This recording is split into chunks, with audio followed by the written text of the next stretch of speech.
রথযাত্রার অংশ হিসেবে রথযাত্রার কয়েকদিন আগেই পুরীতে পালিত হয় স্নানযাত্রা উৎসব। 108 ঘটে জল ঢেলে এই দিন স্নান করানো হয় জগন্নাথ, বলরাম ও সুভদ্রাকে। বলা হয় এই তিথিতেই মর্তে আবির্ভাব হয়েছিল জগন্নাথ দেবের।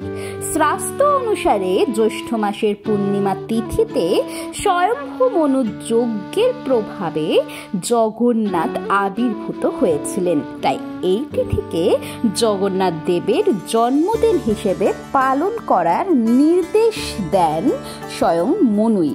সেই জন্মদিন উপলক্ষে এই বিশেষ স্নানযাত্রার উৎসব কিন্তু পালিত হয়ে আসছে। প্রতি বছর দেব স্নান পূর্ণিমায় এই রীতি পালিত হয়।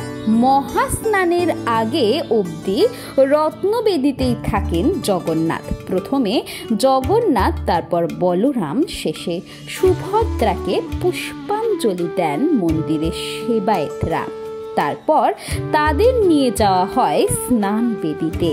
সেখানে মঙ্গল আরতি এবং সূর্য পুজোর পর 3 জনকে মহাস্নানের জন্য প্রস্তুত করা হয়। মন্দিরের দক্ষিণের দরজায় রয়েছে কুয়ো। সেই কুয়ো থেকেই তোলা হয় 108 ঘটি জল। সেই জলেই স্নান করেন জগন্নাথ, বলরাম এবং সুভদ্রা। স্নানের পর জগন্নাথ দেব ও বলরামের হাতি বেশ বা গণেশ বেশে হয়ে থাকে।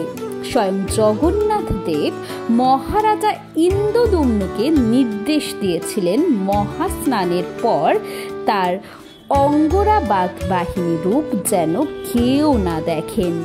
তাই স্নান যাত্রার পর থেকে 15 দিন পুরীর মন্দিরের দরজা সাধারণের জন্য বন্ধ থাকে।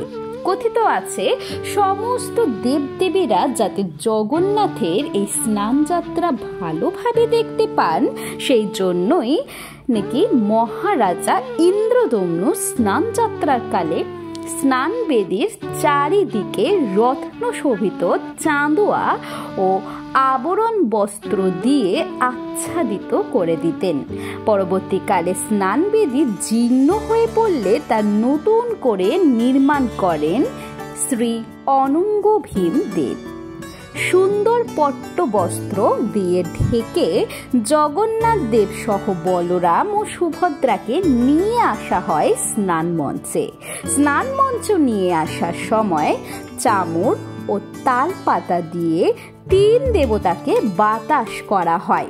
সকলে যাতে স্নানের অনুষ্ঠান দর্শন করতে পারেন সেজন্য পুরীর মন্দিরে একটি উঁচু বেদি করা রয়েছে, যাতে পুরীর প্রশস্ত রাজপথ বরদাণ্ড থেকে সকলে তার স্নান যাত্রা প্রত্যক্ষ করতে পারেন।